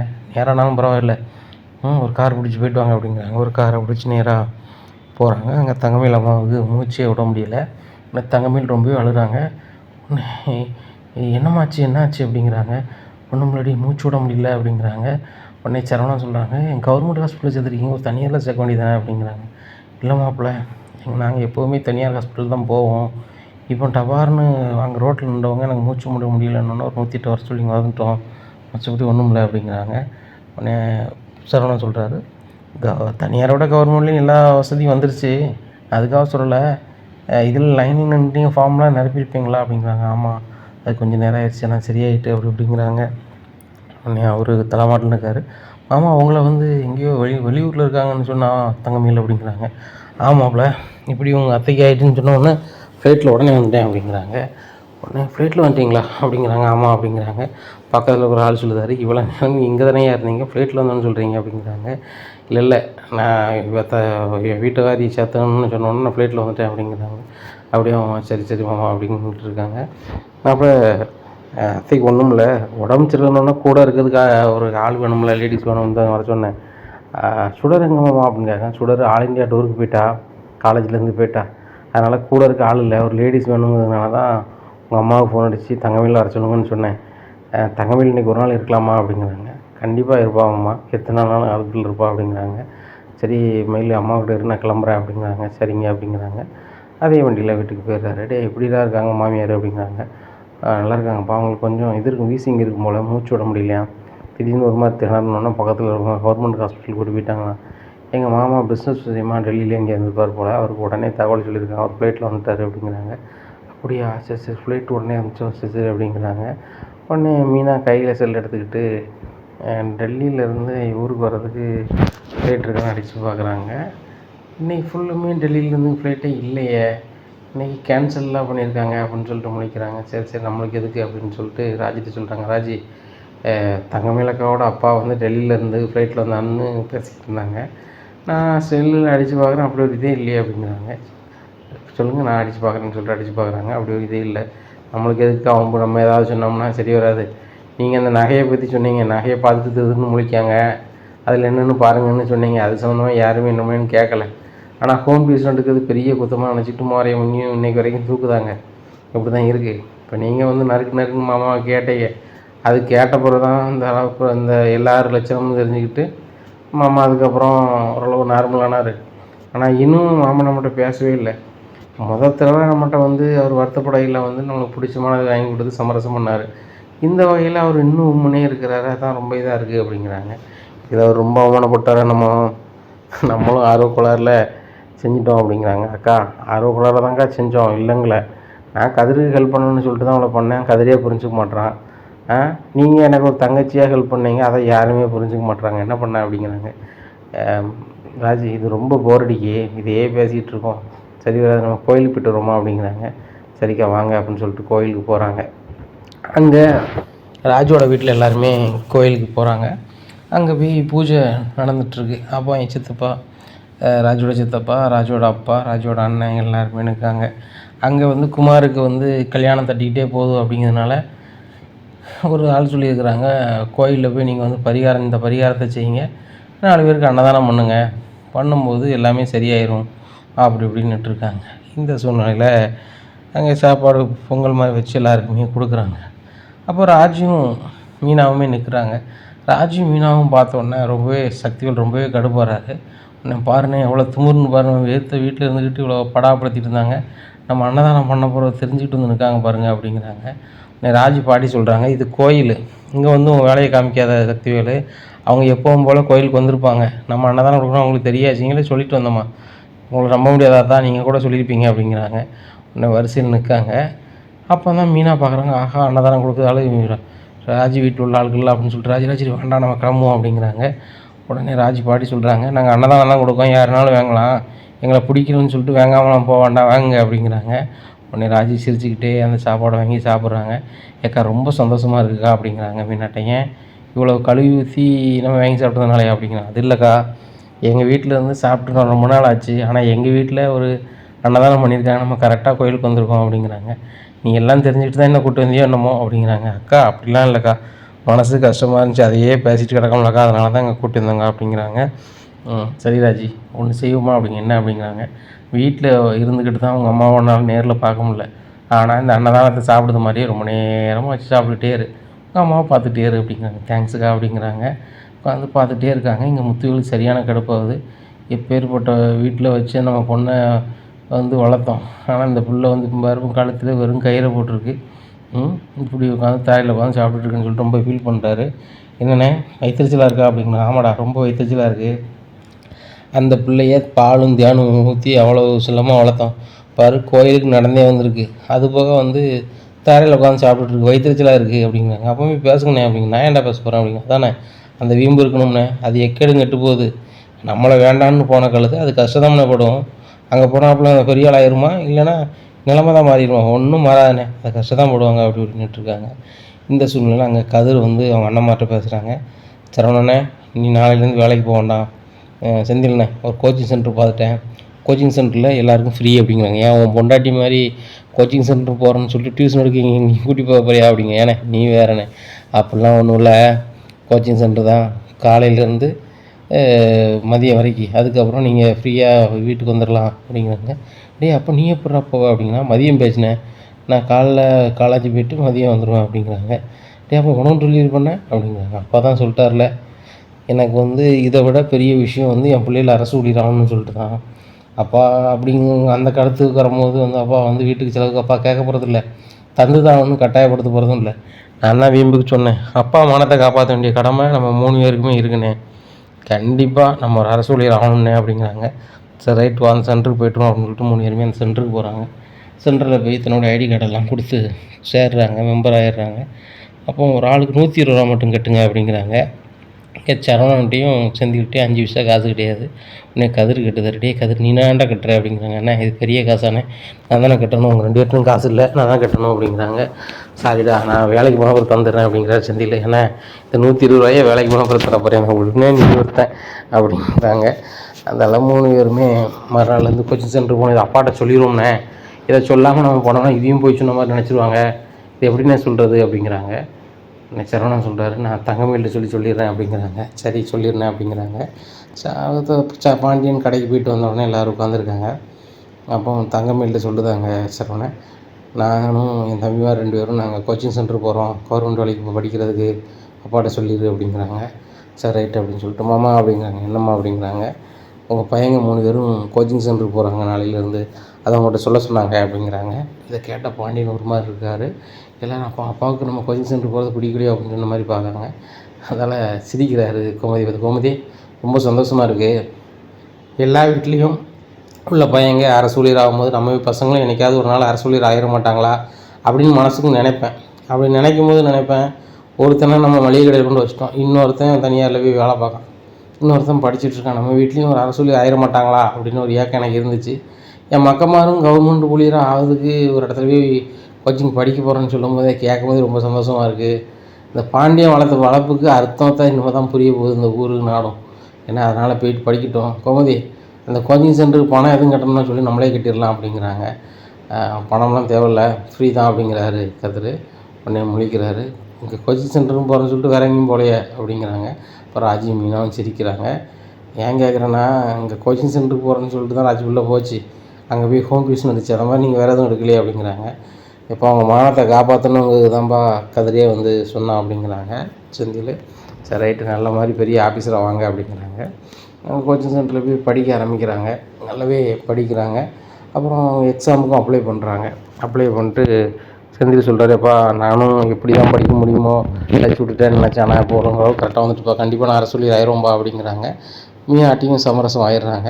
மீனாவுக்கு ரொம்ப சந்தோஷம். எங்கள் அப்பா முன்னாடி நீங்கள் அரசு ஊழியர் ஆவேன்னு சொன்னீங்க, ஆனால் அதுக்குள்ளே எந்த முயற்சியும் எடுக்கலை. ஆனால் உங்கள் அப்பாவுக்கு ஒரு வீம்பு வந்து நீங்கள் எப்படியாவது அரசு ஊழியர் ஆகணும்னு சொன்னோன்னே நீங்கள் படிக்க ஆரம்பிச்சிங்களே அப்படிங்கிறாங்க. ஏன்னா எனக்கு படிக்கணும்னு ஆசையாக தான் இருந்துச்சு. நான் கோச்சிங் சென்டரோ எங்கேயோ போனேன், எங்கள் அப்பாவை மீறி என்னால் போயிருக்க முடியாது. ஆனால் அவரே சொன்னதுனால இப்போ நாங்கள் 3 பேருமே கோச்சிங் சென்டர் போகிறோம். கண்டிப்பாக பாரு, நாங்கள் 3 பேரும் இந்த செட்டில் நாங்கள் அரசு ஊழியர் ஆயிடுவோம் அப்படிங்கிறாங்க. அதே மாதிரி எக்ஸாம் எழுதுறாங்க. எக்ஸாம் எழுதி எக்ஸாம்லேயும் நல்லபடியாக பாஸ் ஆயிடுறாங்க. ஆனால் ரொம்ப சந்தோஷம் பாண்டியனுக்கு. அப்போது 3 பேரும் பாஸ் ஆகிட்டாங்க, 3 பேரும் ஆஃபீஸர் ஆகிட்டாங்க. இது ஒரு திருவிழா மாதிரி நடத்தணும் அப்படின்னு நினச்சிட்டு பத்திரிக்கைலாம் அடிக்காரு. பத்திரிக்கை அடித்து ஊருக்கு போகிற அவங்களுக்கு கொடுக்காரு. இதை தெரிஞ்சுக்கிட்ட ஏற்று வீட்டுக்காரங்களுக்கு ரொம்ப கடுப்பாக இருக்குது. இவனும் 3 பேரும் அரசு ஊழியரா, இது எப்படியாவது கெடுக்க முடியாதா அப்படி இப்படின்னு நினச்சிக்கிட்டு இருக்காங்க. அப்போது முத்துவேல்ட்ட சொல்கிறாங்கண்ணே, இவனை 3 பேரும் அரசு ஊழியர் ஆகிறானவங்க, இவனை ஜாயின் பண்ணதுக்கு முன்னாடி நம்ம ஏதாவது வகையில் கெடுத்து இந்த அரசு ஊழியர் ஆகாமல் இருக்கிறது நம்ம செய்ய முடியாதா அப்படிங்கிறாங்க. டே ஏற்று வீட்டுக்காரனா சாதாரண அரசு ஊழியர் தான், நம்மகிட்ட கோடிக்கணக்கில் சொத்து இருக்குது. ஒரு அரசு ஊழியர் ஆனால் 30,000 சம்பளம் போனால் எடுத்து போகிறான். 30 ஒரு 90,000 தானே அப்படிங்கிறாங்க. ஓ அப்படி சொல்லுதியானே, இன்றைக்கினா நம்மளுக்கு கீழே தானே ஒன்று அப்படி இருக்கட்டும் அப்படிங்கிறாங்க. இந்த சூழ்நிலையில் ஏகப்பட்ட பேர் விசேஷத்துக்கு வராங்க, வாழ்த்ததுக்கு வராங்க. அப்போ மீனாவோட அப்பாவும் அம்மாவுமே வராங்க. இதை பார்த்து மீனாவுக்கு பயங்கர சந்தோஷம். மீனா என்னை மன்னிச்சிருமா அப்படிங்கிறாரு அப்பா. ஏன்ப்பா மன்னிக்கணும் அப்படிங்கிறாங்க. இல்லை, அரசு ஊழியரை நீ கெட்டலாம் வைக்கலன்னு சொல்லிட்டு தான் ரொம்ப வருத்தப்பட்டேன். ஆனால் உன் புருஷன் இப்படி அரசு ஊழியர் ஆவார் அப்படின்னு நினச்சி கூட பார்க்கல. ரொம்ப சந்தோஷமாக இருக்குது அப்படிங்கிறாங்க. பாண்டியன் என்னை மன்னிச்சிருங்க, நீங்கள் நல்ல ஆள், நல்ல குடும்பம். உங்களை நான் மதிக்காமல் என் மருமகன் அரசு ஊழியராக இல்லை, உங்கள்கிட்ட எடுபடியாக இருக்காருன்னு சொல்லிவிட்டு நான் வந்து உங்களை மதிக்காமல் வைக்காமல் இந்த வீட்டுக்கு வராமல் இருந்தேன். மன்னிச்சிருங்க, என் மருமகன் அரசு ஊழியர் ரொம்ப பெருமை அப்படிங்கிறாங்க. வாங்க வாங்க உள்ளுவாங்க முதல்ல அப்படின்னு சொல்லி வீட்டுக்கு கூப்பிட்டு போகிறாரு. செந்தில் வந்து மீனா அப்பாவுக்கு அம்மா காலில் விழுந்து ஆசீர்வாதம் வாங்குறாங்க. இதை பார்த்த மீனாவுக்கு ரொம்ப சந்தோஷம். என் மாப்பிள்ளை நீங்கள் சொன்னதை சாதிச்சிட்டீங்க, என்கிட்ட வந்து வீம்புக்கு சொல்லிட்டு போனீங்க அப்படின்னு தான் நினச்சேன். அதுபோக நானும் உங்கள் அப்பாட்ட கிண்டலுக்கு பேசினேன். இந்த மாதிரி உங்கள் பையன் வந்து அரசு ஊழியர் ஆயிடுவான் அப்படி இப்படின்னு சீன் போட்டு போனார். எப்போவும் உங்கள் கடையில் அவன் வந்து பொட்டணம் தான் போட்டுக்கிட்டு இருக்க போகிறான், உங்கள் பையனை ஓவராக சீன் போட வேண்டாம்னு சொல்லுங்கள், அது போக என் வீட்டுக்கு வர சொல்லாதாங்க அப்படின்னு சொல்லிட்டு போனேன். ஆனால் நானே உங்களை தேடுது அளவுக்கு நீங்கள் பண்ணிட்டீங்க, நீங்கள் ரொம்ப சந்தோஷமாக இருக்குமாப்ல அப்படிங்கிறாங்க. இன்னைக்கு கதிரையும் வாழ்த்துறாரு, செந்திலையும் இவர் நம்ம சரவணனையும் வாழ்த்துறாங்க. சரவணனோட அப்பா அம்மா அதில் வந்து சரவணனோட மாமியார் மாமனார் நிற்கிறாங்க. அதை பார்த்த உடனே செந்தில் அப்பா வாங்க சம்மந்தி அப்படி இப்படிலாம் பேசுகிறாங்க. இங்கே மீனாவோட அப்பா குறுகுறுன்னு பார்த்துட்டே இருக்கார் தங்கமேலோட அம்மாவையும் அப்பாவையும். ஏன் சம்மந்தி அப்படி பார்த்துட்டே இருக்காங்க அப்படின்னு சொல்லிட்டு, என்ன சம்மந்தி அவங்கள பார்த்துட்ருக்கீங்க, அவங்களும் உங்களை மாதிரி சம்மந்தி தான் அப்படிங்க. அப்படியா, சரி அவங்கள எங்கேயோ பார்த்த மாதிரி இருக்கு, ஆனால் பட் நிலம் வர மாட்டேங்குது அப்படி இப்படின்ட்டு இருக்காங்க. ஏன்னா அதே கவர்மெண்ட் ஆஃபீஸுக்கு அவங்க அப்பா போயிருக்கிறாரு. குடும்பத்தில் வந்து நிறைய பேர் இருக்கோம், எங்களுக்கு வந்து இலவச அரிசி வேணும் அப்படின்னு சொல்லி மனு கொடுக்க போயிருக்காரு. அவர் ரேஷன் செக்ஷனில் இருக்கார். அப்போ நீங்கள் அந்த இலவச கார்டு 35 கிலோ அரிசிக்கு மனு கொடுக்க வந்தால் தானே அப்படிங்கிறாங்க. இதை கேட்ட அவர் திருதுன்னு முடிச்சோன்னா, இல்லை சம்மந்தி அப்படி இருக்க வாய்ப்பு இல்லை, அவர் நிறைய பிஸ்னஸ் பண்ணுறாரு, எப்போவுமே சம்மந்தி ஃப்ளைட்டில் அங்கே எங்கேன்னு இருப்பார், சுற்றிக்கிட்டே கிடப்பார், அவர் எப்படி 35 கிலோ அரிசி வேணும்னு சொல்லி மனு கொடுக்க வருவார் அப்படிங்க. இல்லை இவர் மனு கொடுக்க வந்தார், 10 நாள் தான் இருக்கும், எங்கள் வீட்டில் வந்து ரொம்ப கஷ்டம், அதனால் இலவச அரிசி வேணும் அப்படின்னு சொல்லி மனு கொடுக்க வந்திருக்காரு அப்படிங்கிறாங்க. இல்லை சம்மந்தி நீங்கள் வேற ஆளாக சொல்லுவீங்கன்னு நினைக்கிறேன் அப்படிங்கிறாங்க. சம்மந்தி அவங்க என்ன சொல்கிறாங்க அப்படின்னு சொல்லி பாண்டியன் தங்கமேல் அப்பாவும் அம்மாட்டையும் கேட்குறாங்க. எங்களுக்கு இருக்க வசதிக்கு நாங்கள் 35 கிலோ அரிசிக்கு வந்து இலவச அரிசிக்கு வந்து நாங்கள் மனு கொடுக்க போகிறோமா, வாய்ப்பே இல்லை, நாங்கள் வந்து பெரிய பணக்காரங்க அப்படி அப்படிங்கிறாங்க. உங்களுக்கு இந்த ஊர் தானே, உங்கள் பேர் இதுதானே, இப்போ ஒரு நிமிஷம் இருங்கன்னு செல் அடித்து அந்த லிஸ்ட்டை பார்க்குறாரு. பாருங்கள் பாண்டியன், இது யார் பேரில் இருக்குன்னு பாருங்கள் அப்படிங்கிறாங்க. அந்த மனுவில் ஃபோட்டோவோடு இருக்குது, 35 கிலோ அரிசி வேணும்னு மனு கொடுத்துருக்காங்க, அதில் ஃபோட்டோவும் இருக்குது. நான் எல்லா மனுவுமே ஒரு ஃபோட்டோ எடுத்து ஹையர் ஆஃபீஸருக்கு ஃபார்வர்ட் பண்ணேன், அந்த இது என்கிட்ட இருக்குது ரைட்டா. ஆனால் வந்து இவங்க வந்து பெரிய பணக்காரங்க, பிஸ்னஸ் பண்ணுறாங்க அப்படி இப்படின்னு சொல்கிறாங்க. சரி, இந்த சபையில் வந்து உங்கள் சம்மந்தியை கௌரவப்படுத்துன்னு நினைக்கிங்க பாண்டியன், ஆனால் வந்து இவங்க வந்து கஷ்டப்பட்ட ஆட்கள் தான், அந்த 35 கிலோ அரிசிக்கு மனு கொடுத்தவங்க தான் அப்படிங்கிறாங்க. இதை கேட்ட உடனே ஒரு மாதிரி ஆயிடுறாங்க அவங்க. இங்கே சரவணனுக்கு ரொம்பவே அவமானமாக இருக்குது. அவங்க அப்பாவும் அம்மாவும் ஏன் பெரிய பணம் இருக்க மாதிரி ஏமாத்துறாங்களா? ஏன் அப்போ உண்மையை சொல்லிட்டு போக வேண்டியதானே, 35 கிலோ அரிசிக்கு மனு கொடுத்துருக்குன்னு சொல்லிட்டு வேண்டியதானே, வேறு என்ன இருக்குது அப்படிங்கிறாங்க. இங்கே தங்கமேல் திருதுன்னு முடிக்காங்க. ஏற்கனவே நகை விஷயத்தில் மீனா டவுட் ஆனால் இப்போ வேறு 35 கிலோ அரிசிக்கு வந்து எங்கள் அப்பா இலவச அரிசிக்கு வந்து மனு கொடுத்தாரு வச்சாருன்னு ஆதாரபூர்வமாக சொல்கிறாங்களே, என்ன நடக்க போகுதுன்னு தெரில அப்படிங்கிறாங்க. கோமதி வராங்க. மயிலுங்க மாமா அப்படிங்கிற என்ன அப்படிங்கிறாங்க. உங்கள் அப்பா அம்மாவும் பெரிய அளவில் பிஸ்னஸ் பண்ணுறாங்க அப்படி இப்படின்னு சொன்னல அப்படிங்கிறாங்க. ஆமாம் அப்படிங்கிறாங்க. இவங்க என்னன்னா மீனாவும் அப்பாவும் அம்மாவும் வந்து இப்படி சொல்கிறாங்க அப்படிங்கிறாங்க.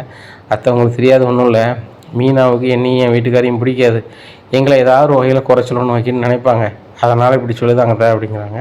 அவர் ஆதாரத்தெல்லாம் காமிக்காரு அப்படிங்கிறாங்க. இந்த மாதிரி எத்தனையோ நாள் ஆதாரம் பண்ணலாம் எடுக்கலாம் த, ஏதோ பண்ணுறாங்க, எங்களை அசிங்கப்படுத்துன்னு நினைக்காங்க அப்படிங்கிறாங்க. சரி சரி விடு, நம்ம இதை பிறகு பேசிக்கலாம், வந்தவங்களாம் கவனி அப்படிங்கிறாங்க. இங்கே தங்கமேலுக்கு ஒன்றும் வரல. தங்கமேல் அம்மாவும் அப்பாவும் நைஸாக வந்து இந்த ஃபங்க்ஷன் முடிவுக்குள்ளே போயிடுறாங்க. ஒன்று எல்லோரையும் போய்ட்டு வாங்க அப்படிங்கிறாரு பாண்டியன். சரி, தங்கமேல் அம்மாவும் அப்பாவும் டபார்னு இருக்காங்களே அப்படிங்கிறாங்க. இல்லைங்க, அவங்க பெரிய பணக்காரங்க அப்படி இப்படின்னு சொல்லி தான் 80 பவுன் நகை போட்டாங்க தங்கமேலுக்கு, நம்மளும் கட்டி வச்சுருக்கோம் சரவணனுக்கு. இந்த சூழ்நிலையில் மீனா அப்பா வந்து ஒரு இதில் ஆஃபீஸராக இருக்கார், அங்கே போய் மனு கொடுத்தாங்க, இவங்க இலவச அரிசி வேணும் மனு கொடுத்தாங்க, கஷ்டப்பட்டவங்கன்னு சொல்கிறாங்க, அவங்க இல்லைங்கிறாங்க. இது ரொம்ப குழப்பமாக இருக்குது. தங்கமேல்கிட்ட கேட்டால் அவள் ஒவ்வொரு அம்மா நழுவுறா, என்ன தான் நடக்குன்னு புரியலைங்க. நீங்கள் தங்கமேல் குடும்பம் எப்படி அதுன்னு விசாரித்து தான் கட்டி கொடுத்தீங்களா, எப்படி கட்டினீங்களா எப்படி அப்படிங்கிறாங்க. அங்கே பாரு கோமதி, நான் விசாரிக்கல ஒன்றும் செய்யலை, சரி ரைட்டு, எத்தனை வயசு வரைக்கும் ஒரு பிள்ளையை கட்டி கொடுக்காமல் இருக்காங்கன்னா ரொம்ப நேர்மையாக இருக்க தான் அப்படி இருக்கும். அதுபோக வந்து அவங்களையும் பார்க்க நம்ம மாதிரி கஷ்டப்பட்டு ஆளாக தெரியுது, நார்மலாக இருக்குமான்னு பார்த்தேன். அவங்க பிஸ்னஸ் பண்ணுறேன் அது பண்ணுறேன் இது பண்ணுறேன்னாங்க, சரி எதுனாலும் பண்ணிட்டு போட்டோம், அதை பற்றி நம்மளுக்கு என்ன இருக்குது அப்படின்னு நினச்சேன். நகை தான் நம்ம எதையுமே கேட்கலையே, அவங்க தான் 80 பவுன் நகை போட்டாங்க. இப்போ இலவச அரிசி வாங்க மனு கொடுத்தோன்னு இது மீனா அப்பா சொல்லுதார். எனக்கு அதான் ரொம்ப இதாக இருக்குது. சரி என்னென்னு விசாரிக்க, நான் அப்போ விசாரிக்கல கோமதி, தப்பாக நினச்சிக்காத, நான் அவசரத்துக்கு சீக்கிரம் கல்யாணம் முடிச்சு கொடுக்கணும், நானும் செருப்புலாம் மலையுதுனுங்கிற கீழே வந்து சீக்கிரம் அவனுக்கு ஒரு கல்யாணத்தை முடிச்சு வச்சிட்டேன், இப்போ அவங்கள பற்றி விசாரிக்கிறேன் அப்படிங்கிறாங்க. நாளைக்கே விசாரிங்க, அது என்ன ஏதுன்னு தெரியணும் அப்படிங்கிறாங்க. சரி, இவங்கெல்லாம் என்றைக்கு போய் ஜாயின் பண்ண போகிறாங்க அப்படிங்கிறாங்க. அம்மா நாளை கழித்து ஜாயின் பண்ண போகிறாங்கங்க அப்படிங்கிறேன். அப்போ நாளை கழித்து நம்ம எல்லாரையுமே ஜாயின் பண்ண வச்சுட்டு அதுக்கப்புறம் விசாரிச்சு விடுவோமே, இப்போ விசாரித்து ஒன்றும் ஆக போகிறதில்ல, என்னென்னு பார்ப்போம் அப்படிங்கிறாங்க. மறுநாள் கழித்து நேராக போய் 3 பேருமே அரசு ஊழியராக ஜாயின் பண்ணுறாங்க. ஜாயின் பண்ணோன்னே தங்கமேல் சொல்கிறாங்க, ஏங்க நம்ம பேசாமல் தனி கொடுத்துன்னு இருந்துடலாங்க அப்படிங்கிறாங்க. ஏன் அப்படிங்கிறாங்க. இது வரைக்கும் உங்களுக்கு நிரந்தர வருமானம் இல்லை, தனியாரில் வேலை பார்த்தீங்க, சம்பளத்துக்கு உங்கள் அப்பாட்ட கொடுத்துருவீங்க, இப்போ அரசு ஊழியர் ஆகிட்டீங்க, இப்போ நம்மளுக்கு போஸ்டிங் வந்து பக்கத்தூரில் வந்துருச்சு, உங்கள் தம்பிமா 2 பேருமே உள்ளூர்லேயே கிடச்சிருச்சு, நீங்கள் வேறு டிபார்ட்மெண்ட் அவங்க வேறு டிபார்ட்மெண்ட், என்ன ஆனால் நம்ம இங்கேயே ஒரு வீடை வாடகைக்கு எடுத்து எடுத்துவாங்க அப்படிங்கிறாங்க. மயிலுங்க பாரு, தண்ணி கொடுத்தணும் சரி வராது, அதுபோக வந்து உங்கள் வீட்டை பற்றி மீனா அப்பா என்னமோ சொல்லியிருக்காரு, அது என்ன விவரம் ஏது வரணும்னு எங்கள் அப்பா விசாரித்து மீனா அப்பாவுக்கு தக்க பாடப்போ போட்டணும்னு நினைக்காரு, அதனால் எங்கள் அப்பா உங்கள் குடும்பத்தை பற்றி விசாரணைக்கு இறங்குதார் என்ன அப்படிங்கிறாங்க. அப்போ ஆகாது சரி வராது உங்களுக்கு அப்படின்னு சொல்லிட்டு, ஏங்க நான் தான் சொல்கிறோம்ல நம்ம தண்ணி கொடுத்தோம் இருக்க தான் செய்யணும் அப்படிங்கிறாங்க. பாரு மயில், தண்ணி கொடுத்தனா என்றைக்குமே வரமாட்டேன், எங்கள் அப்பாவை கௌரவப்படுத்தணும்னு சொல்லி தான் நான் கவர்மெண்ட் எக்ஸாம் எழுதி பாஸ் பண்ணேன், என்ன இதில் வந்து நீ தண்ணி கொடுத்துன்னு இருக்கணும் வைக்கணும்னு நினச்சினா அது ஒரு காலம் நடக்காது, எங்கள் வீட்டில் நாங்கள் என்றைக்குமே ஒற்றுமையாக நம்பி இருக்க தான் செய்வோம் அப்படிங்கிறாங்க. ராஜிக்கு ரொம்ப சந்தோஷம், கதிர்க்கு அரசு ஊழியர் ஆகிட்டாருன்னு சொல்லிட்டு. இங்கே ராஜியோட அம்மாவுக்கு பயங்கர சந்தோஷம். வீட்டில் சொல்கிறாங்க, ஏங்க அப்படிங்கிறாங்க, எல்லோரும் இருக்கிறாங்க, என் மருமகன் உணத்துக்கு ஆக மாட்டான், அவள் கஷ்டம் தான் பட போகிறா, அப்படி தான் இப்படி தான்னு சொன்னீங்க, என் மருமகனும் பெரிய ஆஃபீஸர் ஆகிட்டான், நாளைக்கு பாருங்கள் என் மருமகனும் பெரிய ஆஃபீஸராக தான் ஆக போகிறா, உங்களை பெருமைப்படுத்த தான் போகிறான். இப்போ நீங்கள் பிஸ்னஸ் பண்ணுறீங்க, இப்போ உங்கள் பிஸ்னஸ் விஷயமாக வந்து ஏதாவது பெர்மிஷன் வாங்கினா உங்கள் மருமகன்கிட்ட போய் தான் நிற்கணும், அப்படி நிலையை தான் கடவுள் உருவாக்கி வச்சுருக்காரு, வேணாலும் பாருங்கள் என் மருமகன்கிட்ட நீங்கள் ஒரு சிக்னேச்சருக்காக காத்துக்க வேண்டிய சூழ்நிலை வரும் அப்படிங்கிறாங்க. அண்ணி அப்படி ஒரு சூழ்நிலை ஒரு நாள் வராது, இந்த ஆஃபீஸர் சரியில்லைன்னா நான் வேலையை காலி பண்ணி விட்ருவோம் அப்படிங்கிறாங்க. அம்மா கொழுந்தனார அவரும் வந்து அரசு ஊழியர் தான், நீங்கள் சஸ்பெண்ட் பண்ணிங்கன்னா அடுத்தாப்புல அவர் கோர்ட் நாட்டில் போட்டு அவர் இது பண்ணி வருவார், அவருக்கு வேலைக்கு போன தெரிஞ்சவர் அவருக்கு வேலையை காப்பாற்ற தெரியாதா, பார்த்துக்குவாங்க. ஆனால் வந்து ரொம்ப ஷவுட்டாக நினச்சிங்க எத்து வீட்டுக்காரங்களே பாருங்கள், அவங்களும் எல்லோரும் அரசு ஊழியர் ஆகிட்டாங்க. இப்போ ராஜியும் தங்கமேலும் அங்கே இருக்காங்க, அவங்களும் அரசு ஊழியர் ஆக போகிறீங்க, ஆக போகிறாங்க, நீங்கள் பார்த்துட்டே இருக்க போகிறீங்க அப்படிங்கிறாங்க. முத்துவேலுக்கு மனசுக்குள்ள சந்தோஷம், சரி ரைட் நம்ம வந்து அரசு ஊழியர் ஆகிட்டானே அந்த பிள்ளை அப்படியாவது நல்லா இருந்துட்டு போகுது அப்படின்னு நினைக்காங்க. என்னென்ன போகிற பக்கம் பார்த்தா நீயும் அண்ணியும் வந்து அந்த சைடில் சாஞ்சிருவீங்க போல அப்படிங்கிறாங்க. நான் ஏன்டா சாய போகிறேன், என்னைக்கு எனக்கு அவங்க பிடிக்காதவங்க தான், அவளே அரசு ஊழியர் ராஜியே அரசு ஊழியர் ஆனாலும் நான் வந்து என்னமான்னு கேட்க மாட்டேன், இப்போ எப்படி அந்த வீம்பை விட்டுட்டு அந்த மீனாப்பிள்ளையோட அப்பா வந்து நின்றான், அதை மாதிரி நான் நிற்க மாட்டேன் ஒரு நாள் நீ நினைக்க வேண்டாம் அப்படிங்கிறாங்க. அதாம்ண்ணே, என்றைக்குமே அந்த வெறி நம்மளுக்கு இருக்கணும்ண்ணே. நம்ம குடும்பத்தை அசிங்கம் பண்ணிவிட்டு ஒருத்தி போகிறவா அவன் நல்லா இருந்தாலும் நம்ம மதிக்கக்கூடாதுண்ணே அப்படிங்கிற, அதுவும் சரி தான் அப்படிங்கிறாங்க. உடனே முத்துவேல் சொல்கிறாரு, எல்லா பிரச்சனையும் முடிஞ்சிட்டு நம்மளுக்கு இப்போ குமாருக்கு கல்யாண ஏற்பாடுகளுக்கு அந்த பொண்ணு வீட்டுக்காரன் என்ன தான் சொல்லுதான் அப்படிங்கிறாங்க. ஒரு பதிலும் சொல்ல மாட்டேங்கிறானே அப்படின்னு. சரிப்பா அவனை என்னென்னு பார்ப்போம் அப்படின்னு சொல்லிட்டு போகிறாங்க. இப்போ இந்த மாதிரி எங்கள் பையனுக்கு பொண்ணு தரேன் இன்றைக்கி, அதுக்கப்புறம் ஒரு பேச்சும் இல்லை. உங்கள் பையன் ஃபாரின்லேருந்து வந்த பிறகு பேசணுன்னீங்க, அதுக்கப்புறம் ஒன்றுமே பேசலையே அப்படிங்கிறாங்க. இல்லைண்ணே, என் பையன் வந்துட்டு இந்த ஃபேமிலியை விசாரித்து பார்த்துருக்கான், பார்த்துட்டு இது ரவுடி குடும்பம்னு சொல்லிட்டு பேப்பரானே அப்படிங்கிறாங்க. சரி ரைட்டு, ரவுடி குடும்பங்க அப்படிலாம் கிடையாது, எங்களுக்கு தப்பு செஞ்சால் பிடிக்காது, அதனால் யாருன்னு சொல்கிறவன் எனக்கு நான் சொல்லிட்டு போவோம். நீங்கள் விசாரிக்கிறவங்க எங்களுக்கு வேண்டாத ஆள்கிட்ட விசாரிச்சு அப்படி தான் சொல்லுவாங்க. உங்கள் பொண்ணுக்கு நாங்கள் 100 பவுனில் நாங்கள் தாலிக்கொடி போடுவோம். 100 பவுனா அப்படிங்கிறோம். ஆமாம், 100 பவுனு நகை கொடுக்குறோம். சரி, ஏதாவது தாலிக்கொடி கம்மியாக போட்டாலும் சரி தான், 100 பவுன் நகை கொடுக்குறோம், நீங்கள் கட்டி கொடுக்குறீங்களா அப்படிங்கிறாங்க. உடனே பொண்ணோட பாட்டி சொல்கிறாங்க, இவ்வளோ நகை கொடுத்து நீங்கள் பொண்ணுக்கு கேட்கையே அப்படின்னா கண்டிப்பாக பையனுக்கு ஏதாவது குறை இருக்கணும் அப்படின்னா. குறை இருக்கணுமா? குறைலாம் கிடையாது அப்படி. குறை இருக்கா? குறைலாம் எதுக்கு நீங்கள் வந்து இவ்வளோ நகாச்சு தாரம் நீங்கள் பொண்ணு தாங்கன்னு கேட்கீங்க, இப்படி யாரும் கேட்க மாட்டாங்க, சரி வராது, நீங்கள் வேறு இடத்துல பொண்ணை பாருங்கள் அப்படிங்கிறாங்க. முத்துவேலுக்கு சரியான கிடப்ப எதிரே, என்னடா ஓவராக பேசிகிட்டு இருக்காங்க இவங்க, இது சரி வராது, என் மச்சின மகளை கேட்போம் அப்படிங்கிறாங்க. உடனே அண்ணன் தருவாரா அப்படிங்கிறாங்க. நம்ம கேட்போம் அப்படிங்கிறாங்க. நேராக மச்சின வீட்டுக்கு போகிறாங்க. மச்சான் வாங்க உட்காருங்க அப்படி அப்படிங்கிறாங்க. கடைசி நீ வீட்டில் கூப்பிட்டு அசிங்கப்படுத்திங்க மச்சான் அப்படிங்கிறாங்க. சரி அதெல்லாம் விடுங்க மாப்பிள்ள, உங்கள் தங்கச்சி தான் நகையை உங்கள்கிட்ட கொடுத்தோன்னு சொன்னான், அவள் ராஜிகிட்ட கொடுத்து வச்சுருக்கா, என் ராஜிக்கு எங்களுக்கும் பிடிக்காதுனால இப்படி கொடுத்து வச்சுருக்கா, சரி தானே, எனக்கு ராஜி தான் போகணும் அப்படி இப்படின்னு எடுத்து பண்ணியிருக்கான்னு வச்சுக்கோங்களேன். அதனால் என் தம்பியும் கேட்க வேண்டியதாக போச்சு, நானும் கேட்க வேண்டியதாக போச்சு, எங்களை மன்னிச்சிருக்கேன், குமாருக்கு பொண்ணு வேணும் வந்திருக்கோம் அப்படிங்கிறாங்க.